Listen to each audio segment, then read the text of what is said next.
Small town conspiracy stories. Hey there, X. I'm new here, so forgive me if I'm messing up some board etiquette or something like that. I've been listening to a lot of podcasts and YouTube videos of X readings, and it's made me want to share my story, if that's okay. I couldn't find a stories thread to post it in, so... A bit of a disclaimer, but I tend to write pretty wordy, so this could get long. Also, it is hard as hell for me to tell whether most of the posts on here are people LARPing or actual schizos who believe what they are raving about. Most of the stuff in the videos I watch is definitely just some kids' creative writing homework. So, I know everybody says this, but my story is legit. Now, I don't have any proof, which in hindsight, I did have ample opportunity to document, but didn't think I'd ever need or want to prove it to anyone. So, because my story is legit, there are two caveats. For one, it requires some context or preamble to even be remotely interesting, and two, it's anticlimactic. If you're still interested, then read on. So the background on me: mom's from Colorado, dad is from New England. Both, at least used to be, zealots. Homeschooled me because didn't want me to be influenced by all the immoral people these days. They followed some weird as hell messianic religion, Jews for Jesus kind of stuff, but for the most part, I got a normal Jewish education at a conservative shul. This is actually relevant, I promise. Anyway, dad was kind of abusive when I was a kid. Eventually, mom and I decided to try and get away from all this crap. She wants to go back home to Colorado to be with her old friends and family. I don't really want to go, but my options are to move with her or stay with him. So, fast forward 2 years, around 2016 to 2017, and I am 17 to 18 and needing it up in the desert. Now, most people from elsewhere in the US, or at least at home back east, don't think about Colorado being a desert. So eastern Colorado is High Plains Desert, where all the sorry poor bastards live. This is where my mom was from. Lots of Texans and other southern transplants moved in there. Lots of stars and bars, etc. Now this town in particular has been rumored to have some troubling history. From my mom's family, I heard a bunch of stuff about the Italian mafia having been through here back in the day, and apparently at one point, it was even a hotspot for clan activity. Most of the land in the town is owned by a handful of families who have ran the place and had a hand in everything that goes on since the town was founded in the mid to late 1800s, and they had to fight off the Cheyenne for the land. The place later on, sometime after the 20s I think, became a prison town, with like a dozen state-funded prisons, and that itself drew some really weird people to the area, family of inmates and whatnot. Anyway, I'm tired and not organizing these posts very well. As I said, I was around 18 or so and neating it up because I had no actual work experience due to working under the table for most of my teens and couldn't land a job in this dry backwater I found myself in. No, I'm not exactly a radio guy, but I've always found them fun as hell to mess with, despite not knowing much about them. As a kid, my dad always had one in his truck, and we put one in a few of my mom's cars as well, or carried a handset, which came in handy when caravanning on road trips or whatever. Sometimes, whenever we had to wait for something in the truck, he'd let me entertain myself by chatting with the truckers. Well, at some point, I think I came across one of those video essays on that Portal 2 ARG, and I decided that I wanted to try solving some of the puzzles myself. This led me down a rabbit hole, learning about different software and stuff that idiots were using to send furry stuff over him. Since I didn't have anything better to do, this inspired me to save up some of my tendies for an SDR card and pre-tuned antenna. I figured that I lived on one of like 3 major highways that cut through the Rockies, so there was bound to be a good amount of trucker chatter that I could have some fun listening in on. One day, I get that in the mail from Amazon and very excitedly run through the setup, only to find that for the most part, I cannot hear anything at all. I spent some hours scrolling through the frequencies, but for the most part, they were just the typical AM and FM stations, and some encrypted beeps and boops over military frequencies, which was not too surprising since I was maybe 50 miles away from NORAD. I was pretty disappointed though, especially in the lack of CB traffic, and spent a good amount of time scrolling back and forth between those frequencies. Lots and lots of nothing. I suppose by then, most truckers had already started doing most of their BSing on their cell phones, or maybe there just wasn't that many coming through. To be honest, there should have been something for me to listen to on ham frequencies, but I can't remember if either I didn't check them or they were just dead as well. Could also be that my pre-tuned antenna was not set up properly or tuned great or something. Like I said, I don't know much about radios. So I give up and try again the next day. Lo and behold, after listening through all of the CB frequencies, with my squelch set to be noisy but not deafening, I start to hear some chatter coming through. It sounded like a deep male voice, but it was pretty faint and I could not make out what was being said. The voice was constantly broadcasting, and it was definitely speaking in some kind of rhythmic tone, which I thought was pretty odd. Usually, it can be hard to zero in on a conversation because chatters only transmit occasionally for a couple of second intervals. This was just a dude transmitting for minutes on end, constantly talking. It definitely confused me, but for the life of me, I could not make anything out, so I eventually gave up, moved on to something else, and forgot about it for months. Now, here's a second part of the story, which might be an aside, but could be possibly related. I have no idea. You can be the judge. About 5 miles outside of town, there is a little canyon at the base of the mountains, carved out by however many millions of years of runoff and stuff. I think some of the Cheyenne used to live down in there, so you could go hunting for arrowheads and the like. There was also a bunch of geological stuff. You go hunt for fossils, dinosaur bones, footprints, etc. One day, my mom proposes that we take a drive down there for a fun little day trip to get me out of the house. Fossils and Native American relics. Yeah, that sounds dope. However, there were also rumors among the townsfolk and my mom's family that there were some Satanists or cultists or some stuff who would go and do rituals out there. Some of them said they'd seen it themselves. My dad had even told me as a kid when he'd gone hiking back there at some point in the 90s. He'd found a bloody circle with a severed goat's head on the ground in a cave or alcove somewhere. Said he really hated that place and used it as further proof that moving back to New England was a good idea. So we take the drive down into the canyon. Pretty cool stuff. Rough to climb, even in our crappy spare Explorer, which we got as a backup vehicle, kinda for this purpose. Turns out that instead of looking for cool artifacts and stuff, the park and trail mostly got used by teens looking to get drunk and out in the middle of nowhere. So instead of arrowheads and fossils, we found a lot of empty beer cans, graffiti, and cars abandoned down in the ditches and ravines. Like seriously, a whole lot of cars just left there because if they go off the road, no one can be bothered to get them back out. We were driving around, and I found a little cave/alcove thing. I've got my DSLR with me, so I tell my mom to stop so I can hop out and take some pictures. Pic related. Now again, me being an absolute moron, I did not take any pictures of this, but I found some small bones, skulls, and feathers arranged in and around the little alcove pictured, down toward the bottom right I think. Mostly just little stuff. Anything that would probably be easy to find if you looked for it while walking down one of the trails and keeping an eye out. I think most were avian skulls, maybe some rat or lizard bones or whatever. Nothing bigger than your fist. In addition to this, there were some foot-hug symbols drawn in chalk on the clay wall above this little arrangement of macabre. I figured it was just the result of some bored goth scene chick looking to post something aesthetic on Insta or something like that, and did not think too much into considering the state of what most of the rest of the area was in. I am still pretty sure that's what it was, and that it's irrelevant to the overall story, but I figured I'd include it anyway. Moving on, a few months go by, and I get a job at Home Depot and make friends with a coworker there. He's Republican, but not schizo right-wing like most of the people in town. Just a down-to-earth, conservative dude. Gave off the same kind of vibe a lot of people did back home. He and I start hanging out after work, and occasionally, we take our guns up to the shooting range on our days off.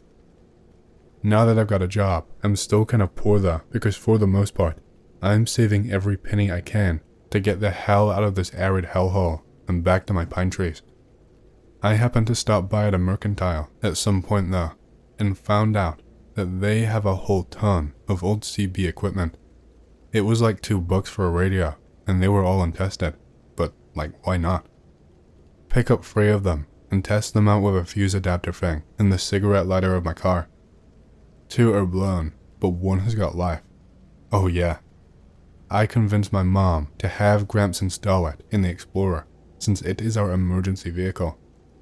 Maybe a week or 2 later, friend hits me up to go shooting again.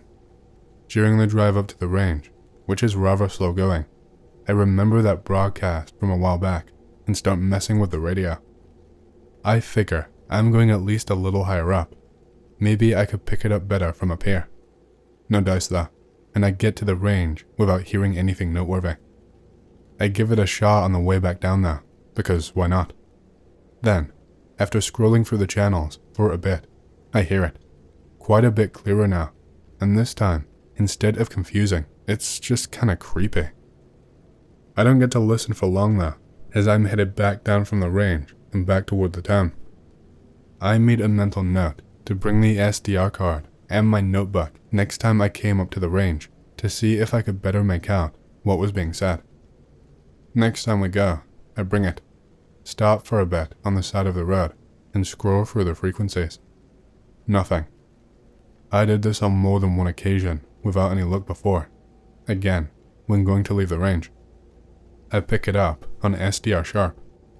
I tell my buddy to head back down the plateau without me, that I planned on driving down into the canyon for a bit, and thus, I began slowly making my way down into the canyon, crawling along while messing with the notebook in my passenger seat, and now and again stopping to get out to move the antenna around on my roof.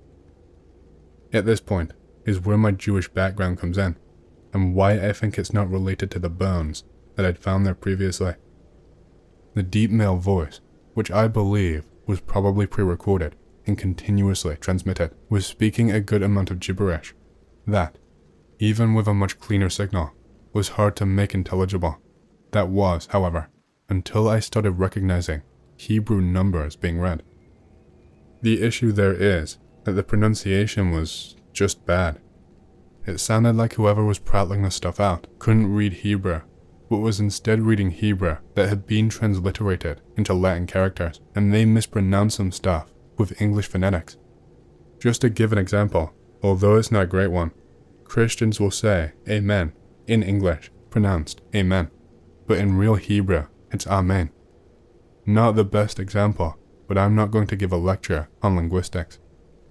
So, with this dude constantly transmitting, I got to listen to, I think, about 40 minutes worth of this broadcast.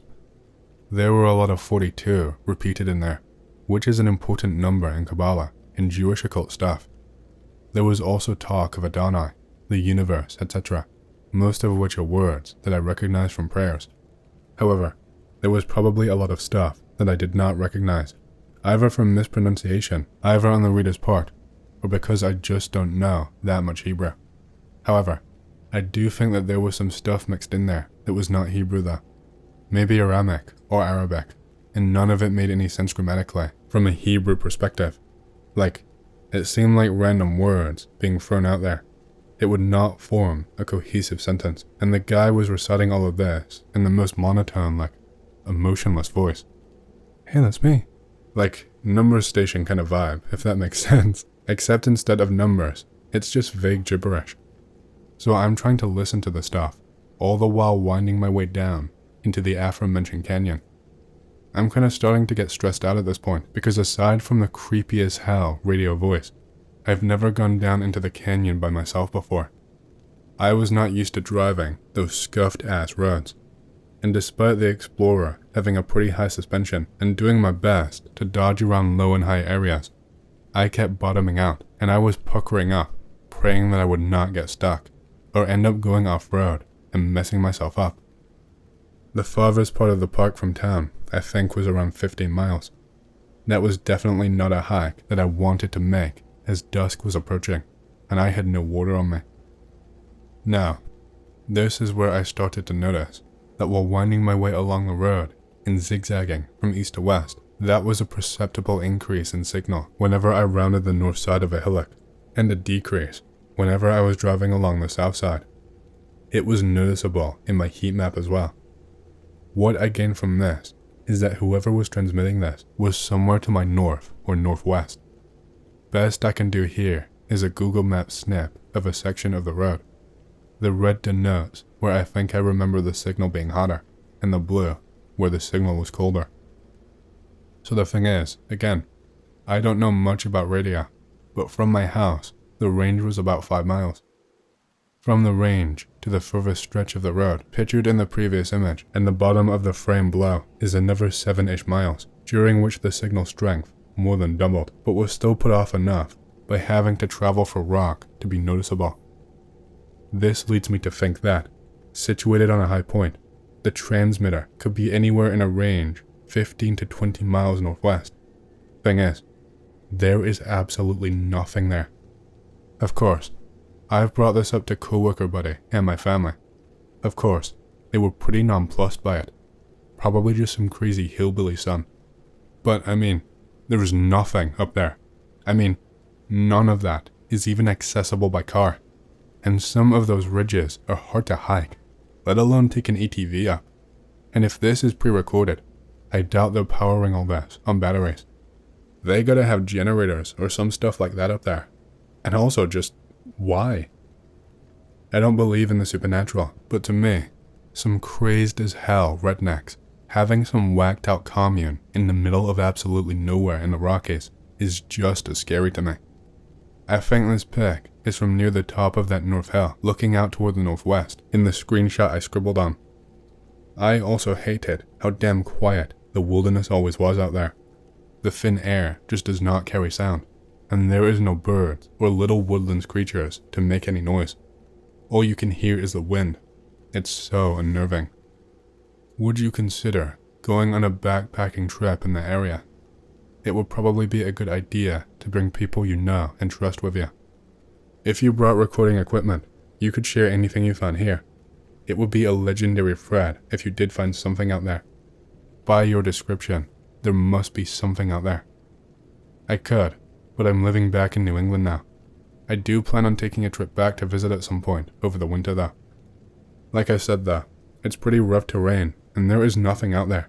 Like, I was a Boy Scout, and I'm not saying it can't be done, but having some dumb idiots, inexperienced with mountain climbing, disappearing up into the mountains to look for some hills have eyes zealots probably is not the best idea.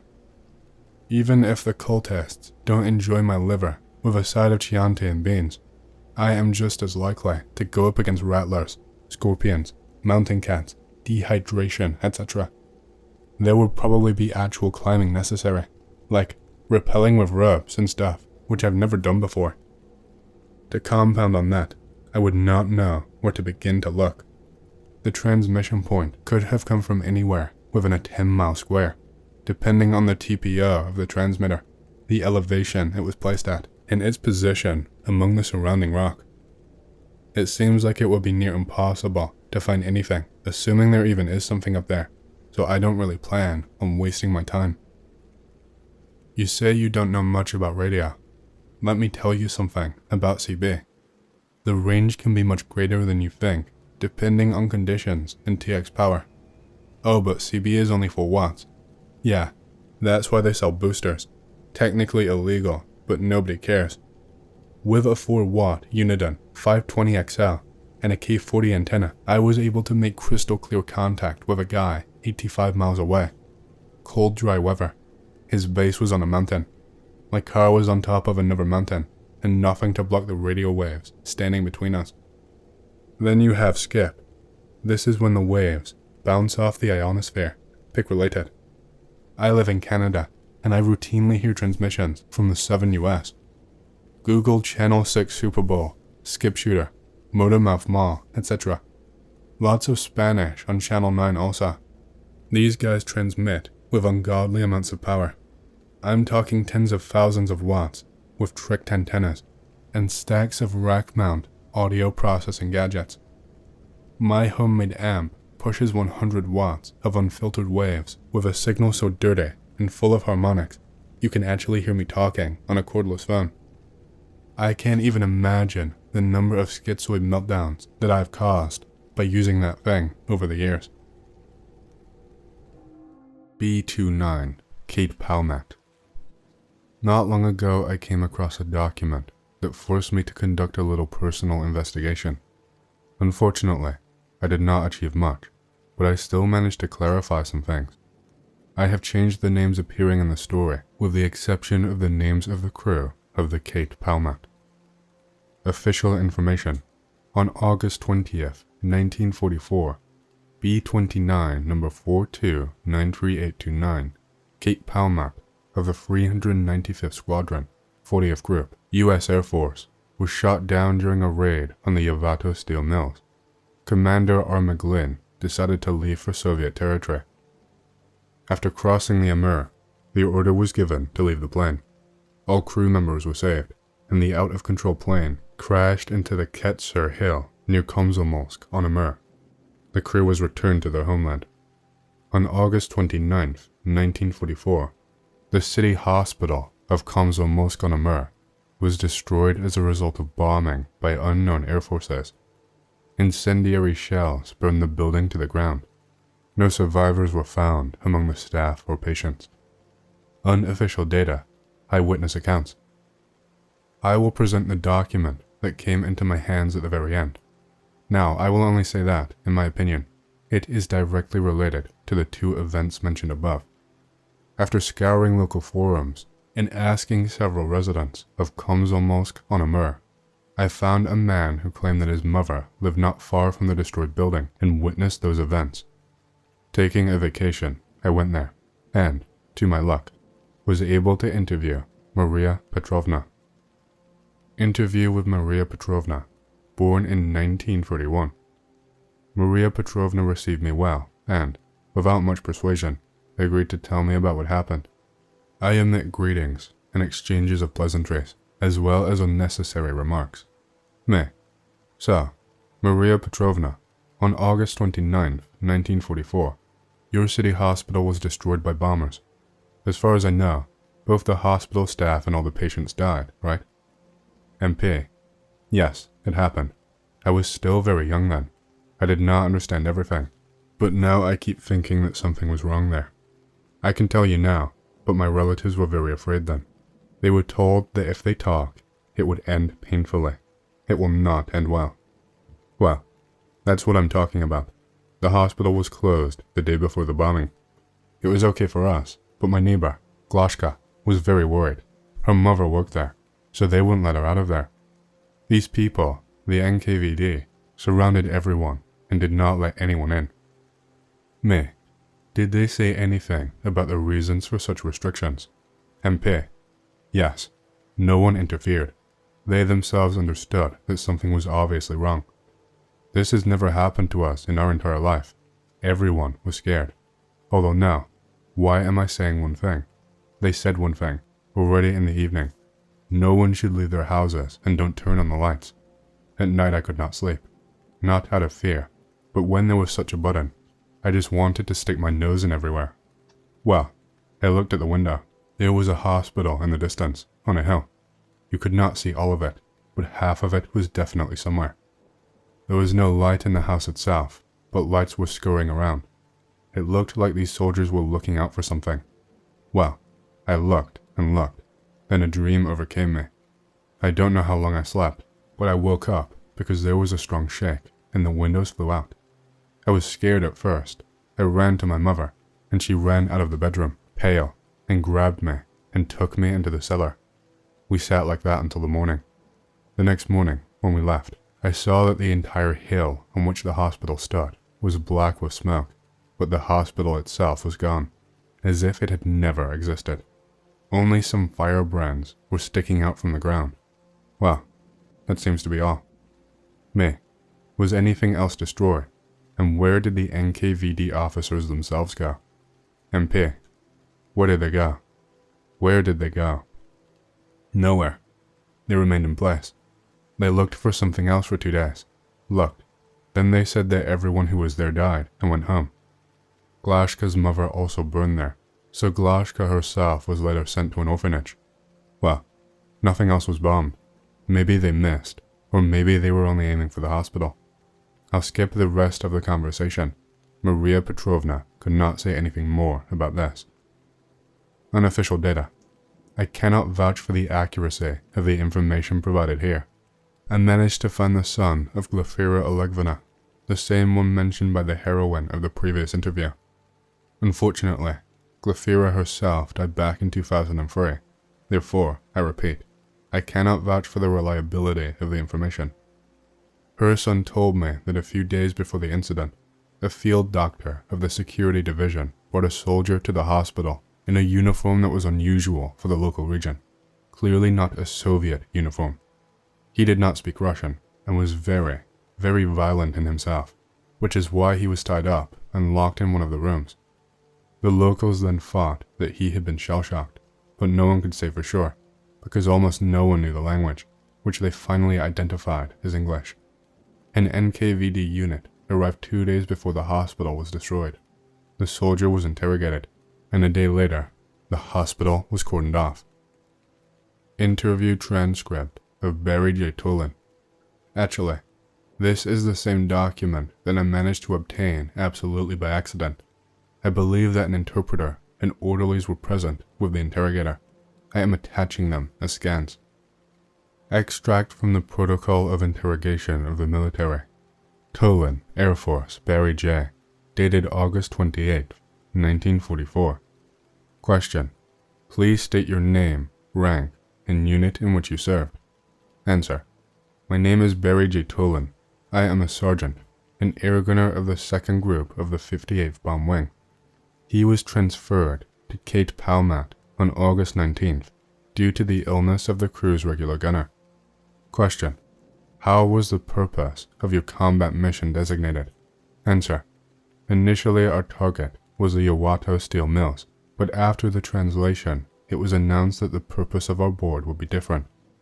The task was announced personally by the WULF commander.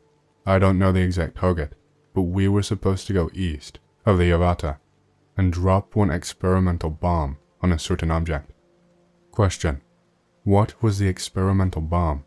Power. Type. What do you know? Answer. Nothing.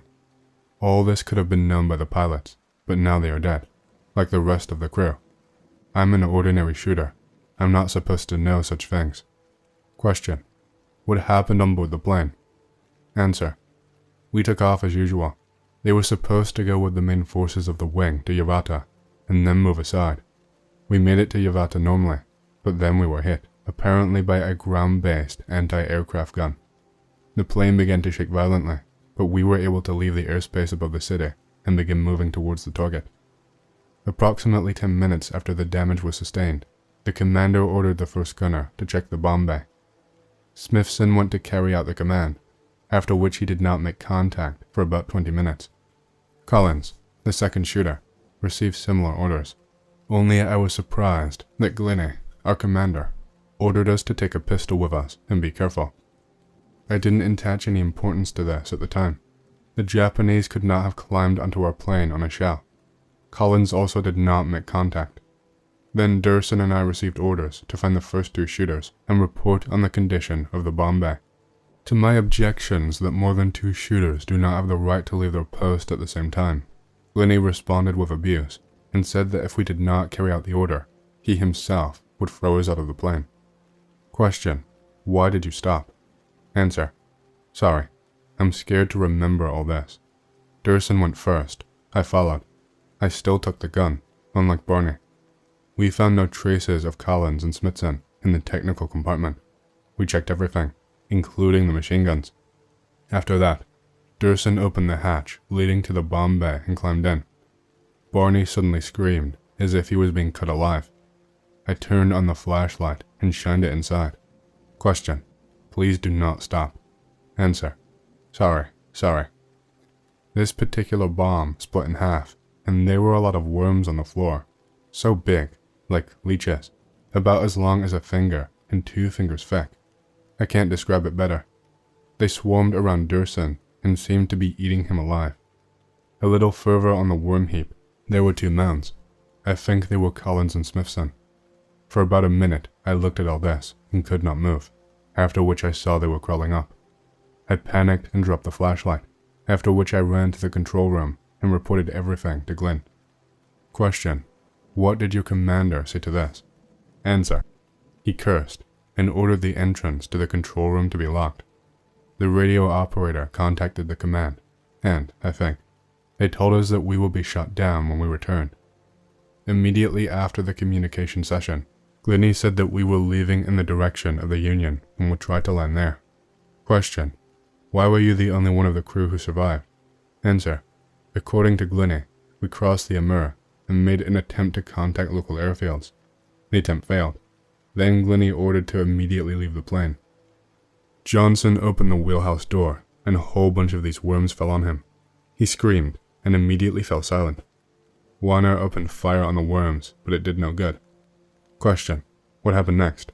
Answer: we all rushed outside. It seems that Glennie was shouting something, but no one listened to him.